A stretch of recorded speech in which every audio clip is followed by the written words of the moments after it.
बिलाल तुम गेट क्यों नहीं खोल रहे थे? यहाँ क्या कर रहे हो तुम? आज तो मैं आ गया हूं, लेकिन नेक्स्ट टाइम अगर आप लोगों ने गेट नहीं खोला तो मेरे लोग दीवार फलांग कर आएंगे गेट खोलने।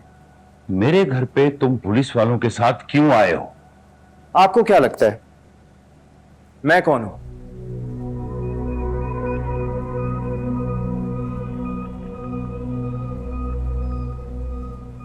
तुम इस हुलिये में और ये लोग, तुम किन लोगों के लिए काम कर रहे हो बिलाल? तुमने अपनी प्रॉपर्टी इन लोगों के नाम करवा दी?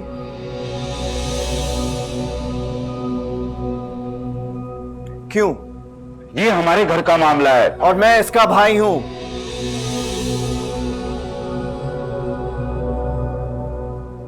और ये आपके घर का नहीं, इसके हक का मामला है जो आप लोगों ने जबरदस्ती इससे छीना है।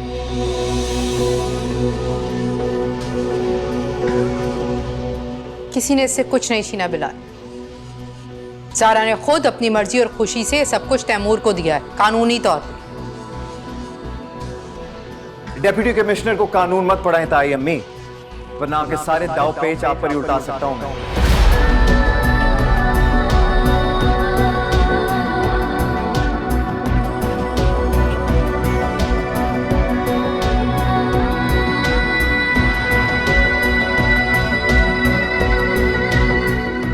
Deputy commissioner? हाँ, लेकिन अभी सिर्फ तुम्हारा भाई बनकर तुम्हें समझाने हैं। अपने शोहर और आहत को लगाम दो।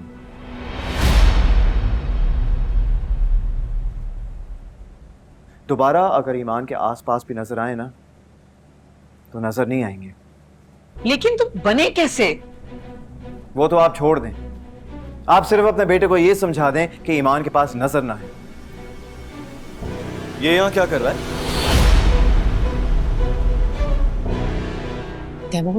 इसे यहाँ घुसे किसने दिया? होश करो, अपनी बहन से मिलने आया है। बहन से मिलना है। इसने मेरा गिरेबान पकड़ा। हाँ तैमूर, बस।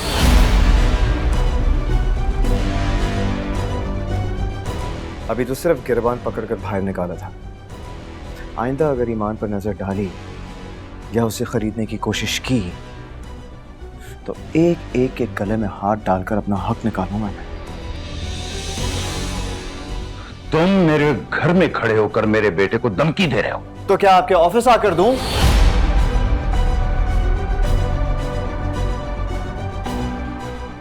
वैसे सुना है इंडस्ट्रियल एरिया में रिहायशियों को पानी की बड़ी किल्लत है।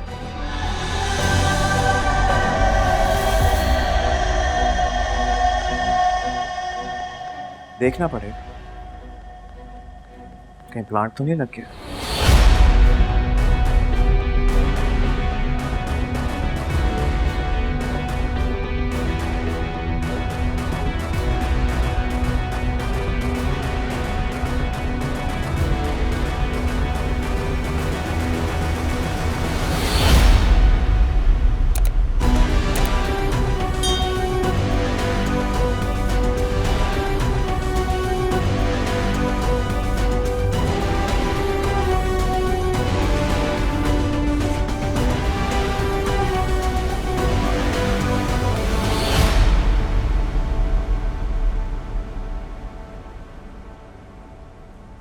तुम लोगों को मेरी बात समझ में नहीं आई, धमकियां देने चले गए।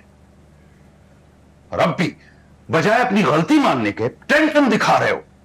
सबर नाम की कोई चीज नहीं है तुम लोगों में। हाँ नहीं है, और आप में भी ना होती अगर आप मेरी तरह लॉकअप में रह के आए होते। उसका बदला मैं ले लेता, और तुम लोगों को तो सब कुछ गरम गरम खाना है। तो क्या आपकी तरफ ठंडे होकर? आहत, तुम्हारे तायाबा बिल्कुल सही कह रहे हैं। जब केस खत्म हो गया था बेटा, तो उसके ऑफिस जाकर बात बढ़ाने की क्या जरूरत थी? मुझे नहीं पता था मॉम कि आप 4 पुलिस वाले देख के बिलाल से इतनी इंप्रेस हो जाएंगी। और आप तो ईमान से ही डर गए। उसके सामने तो घुटने टेक दे। अहद, बात घुटने टेकने या डरने की नहीं है। मैं देखना चाहता था कि ईमान ये सब कुछ, इतना बड़ा रिस्क किसकी शय पर ले रही। कैसा रिस्क नासिर भाई? साफ दिख रहा है कि उसने पैसे लिए। ये रिस्क नहीं तो और क्या है? उसने हम सबको अपना दुश्मन बना दिया। चले, अब तो आपको पता चल गया ना कि वो ये सब बिलाल की शय पे कर रही है, तो अब आप क्या करेंगे? तो ये अब पता चला है ना। ठीक कह रहा है आहद, बिल्कुल। फिलहाल हमें यहां अपनी ताकत दिखाने आया था, रोब जमाने आया था हम पे, वरना इससे पहले उसे कभी अपनी या जारा की प्रॉपर्टी में कोई इंटरेस्ट था ही नहीं। मुझे तो ये समझ नहीं आता कि वो डिप्टी कमिश्नर कैसे बन गया। वो तो सारा वक्त घर के कामों में बिजी रहता था। आहद,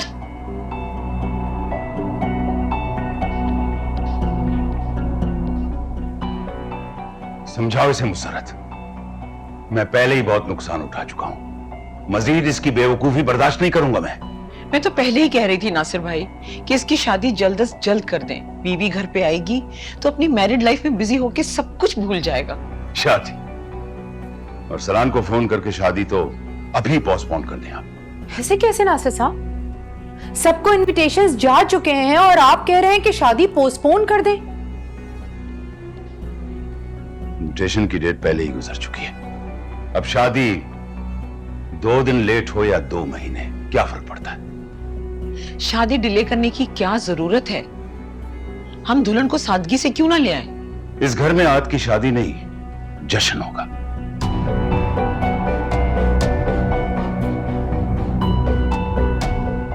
और जश्न दुश्मन को नेस्त नाबूद करने के बाद बेफिक्र होकर मनाया जाता है, ताकि आने वाली को यह पता चले कि वो आई कहां है। आहद, छोड़ दो उसकी जासूसी करना। आप देख रही है मॉम, वो स्कूल के बाद प्राइवेट पढ़ रहा था। तुम्हारे ताया ने कहा है कि वो ये देख लेंगे। तुम सिर्फ बेटा अपने काम पर और रिदा पर फोकस करो। वो ट्यूशंस दे रहा था मॉम, डॉलर्स में कमा रहा था। मैंने कहा ना, तुम्हारे ताया ने कहा है कि तुम्हारा मसला नहीं है। तुम जाओ, जाके रिदा को पिक करो, वो डिनर पे जाने के लिए तुम्हारा वेट कर रही है। I get it. इसीलिए वो छुप के यहां बैठा रहता था ताकि किसी को उसके कारनामों का पता ना चले। आस्तीन का सांप था, दिल में जहर भरकर मुंह से शहद टपकाता फिरता था। और आपने उसी जहरीले सांप का 3 लाख का खजाना हड़प लिया था। लैला, वैसे चोरी करते वक्त सोचा तो नहीं होगा आपने कि वो एक दिन डिप्टी कमिश्नर बनकर पुलिस नफरी घर ला सकता है? सोचा तो मैंने ये भी नहीं था कि वो मेरा दामाद नहीं रहेगा। पछतावा तो हुआ होगा आपका। पछताओगी तो बेटा एक दिन तुम्हारे ताज का हीरा निकल कर गिर गया है। मेरा क्या है, मैं आज हूं, कल नहीं। और तुम जरा सब्र कर लेती ना तो आज एक सेल्फ मेड डिप्टी कमिश्नर की बीवी बनकर गुरूर से राज करती। और तुम क्या जेम्स बॉन्ड बन के बैठे हो यहाँ पे? जाओ जाके रिदा को पिक करो, वरना तुम भी इसकी तरह हाथ लगे नगीने को किसी और की झोली में डालना चाहते हो। उठो, चलो मेरे साथ, उठो, चलो आओ।